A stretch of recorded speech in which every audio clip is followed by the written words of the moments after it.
Hello guys. चलो audit quality management framework MCQ करते हैं। Question one. The audit quality management framework of the CAG of India consistence of the following element. तो audit quality management framework के लिए कौन से element होते हैं? ऑल ऑफ द अबव है। Leadership and direction, ethical requirements, human resource management, audit performance, client and stakeholder relations, and continuous improvement. Next,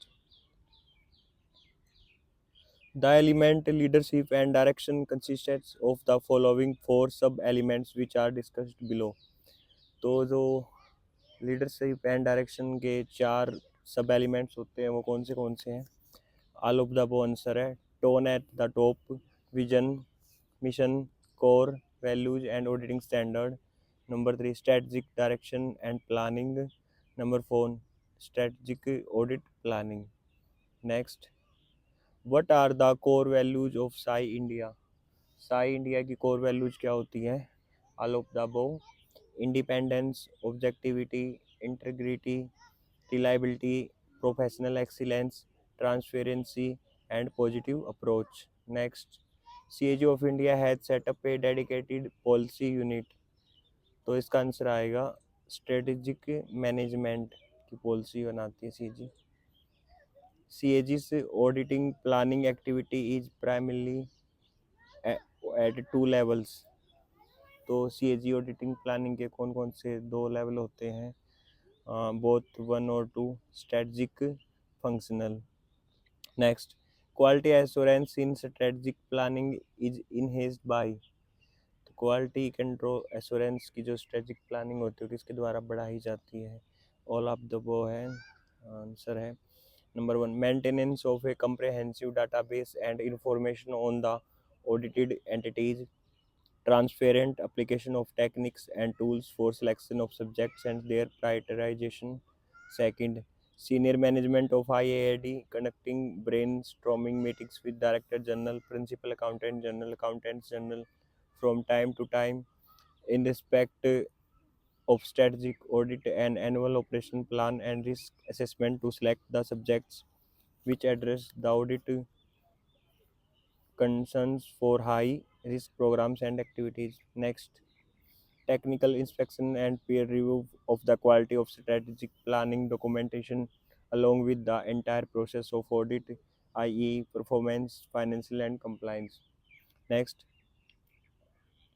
who should determine the appropriate materiality level, carry out risk assessment, determine the most appropriate audit approach, and prepare the necessary planning document for the audits to be conducted during the year।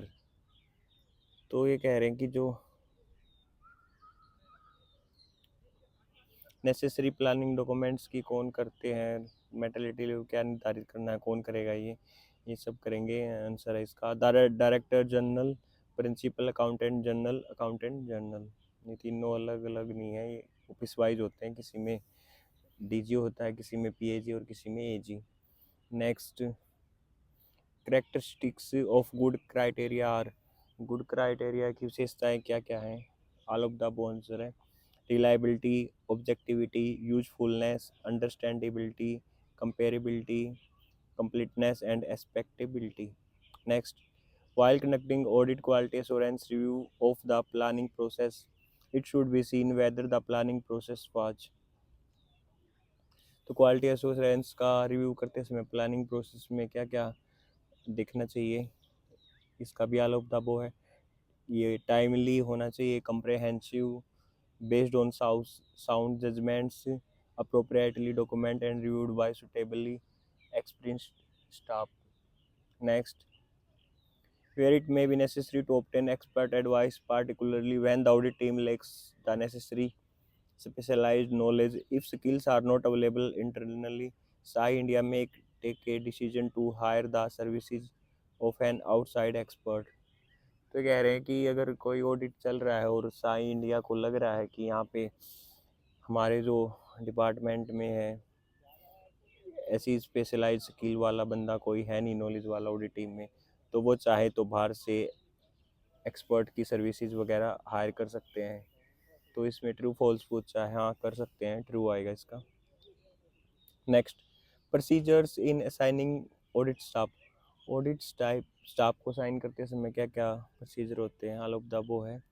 Number एक, staffing and timing requirements of the specific audit. Number two, evaluation of the qualification of personnel as to experience, position, background and special expertise. Number three, the planned supervision and involvement by supervisory personnel. Number four, appropriate consideration to be given in assigning personnel to both continuity and rotation to provide for efficient conduct of the audit and the perspective of other personnel with different experience and backgrounds. Next, what is being increasingly used and important audit tool for improving audit quality? तो कह रहे हैं कि जो audit quality के लिए audit tool use किया जाता है उसको बढ़ाने के लिए, इम्प्रूव करने के लिए कौन सा होता है? आईटी होता है, इंफॉर्मेशन टेक्नोलॉजी।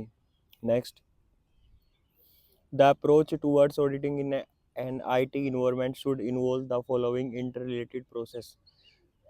तो कह रहे हैं जो अप्रोच वगैरह होती है आईटी इन्वायरमेंट में लिए उसके कौन से उसके लिए इंटर रिलेटेड प्रोसेस कौन से हैं, ऑल ऑफ द वो है। नंबर एक, obtain an understanding of the entity's IT systems and determine their significance to the audit objective. Number two, identify the extent of IT systems auditing required to achieve the audit objective and employ specialist IT auditors to undertake the task. Number three, develop and use appropriate computer assisted audit techniques and tools to facilitate the audit. तो जो ये last वाले point में CAATS आया है, कई बार इसकी form ऐसे ही पूछ लेते हैं, तो ये फॉर्म आपने याद रखनी है, computer assisted audit techniques and tools. Next, sound evidence analysis consists among others of the following important characteristics. तो साउंड एविडेंस एनालिसिस वगैरह करने के लिए क्या क्या महत्वपूर्ण चीज़ें होनी चाहिए, इसका भी ऑल ऑफ द वो है। नंबर एक, it should be logical and self sustaining. Number two, the conclusion and interpretation should be convincing. Number three, it should support the audit observations. ये पॉइंट होने चाहिए। Next, supervision involves ensuring that.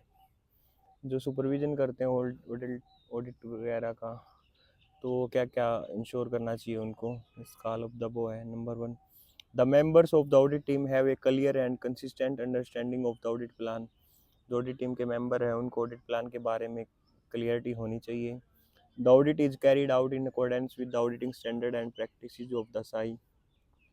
जो audit हो रहा है वो auditing standard के हिसाब से हो रहा है, जो प्रैक्टिस साई ने बनाई उसके हिसाब से। The audit plan and action steps specified in that plan are followed unless a variation is authorised.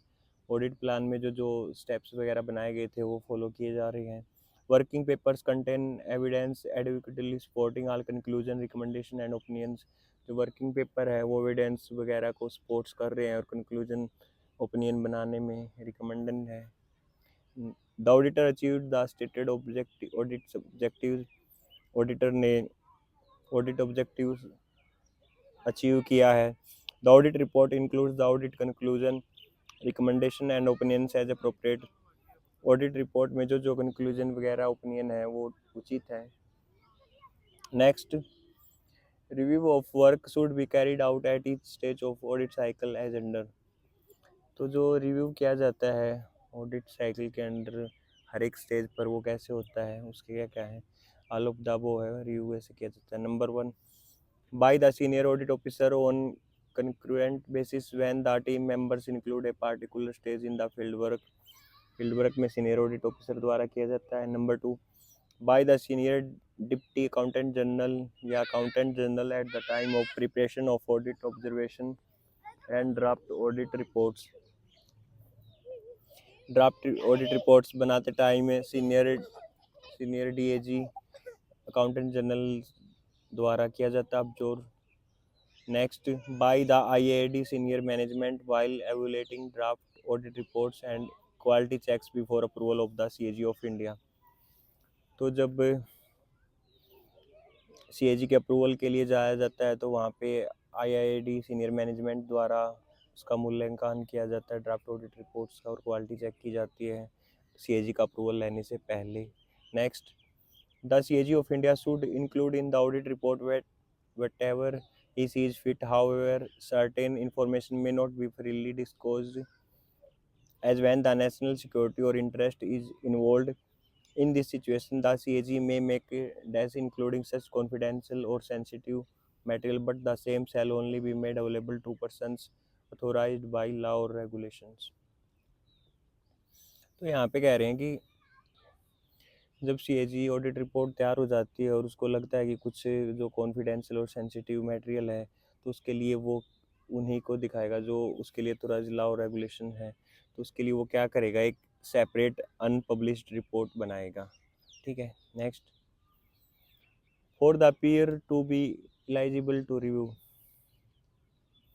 Peer review के लिए कौन कौन एलिजिबल होते हैं? All of the above. Number 1, each member of the review team should have knowledge of auditing standards, the government environment relative to the work being reviewed, and the methods and techniques for performing a peer review. तो जो peer review team है उसको auditing standards की जानकारी होनी चाहिए और government environment से रिलेटेड सभी मेथड और टेक्निक वगैरह का पता होना चाहिए जो परफॉर्म करते टाइम पीयर रिव्यू में होता है। Next, the review team should be independent of the audit organisation being reviewed, its staff and the audit selected for peer review. जो रिव्यू के लिए टीम होती है वो इंडिपेंडेंट होती है ऑडिट ऑर्गेनाइजेशन वगैरह के लिए। ठीक है, separate terms of reference need to be drawn up for each area of activity to be reviewed with scope of review to be clearly defined. तो उनके लिए एक रिव्यू करने के लिए सेपरेट अलग से टर्म्स होती है और एक स्कोप होता है जो क्लियरली डिफाइंड होता है। Thank you guys.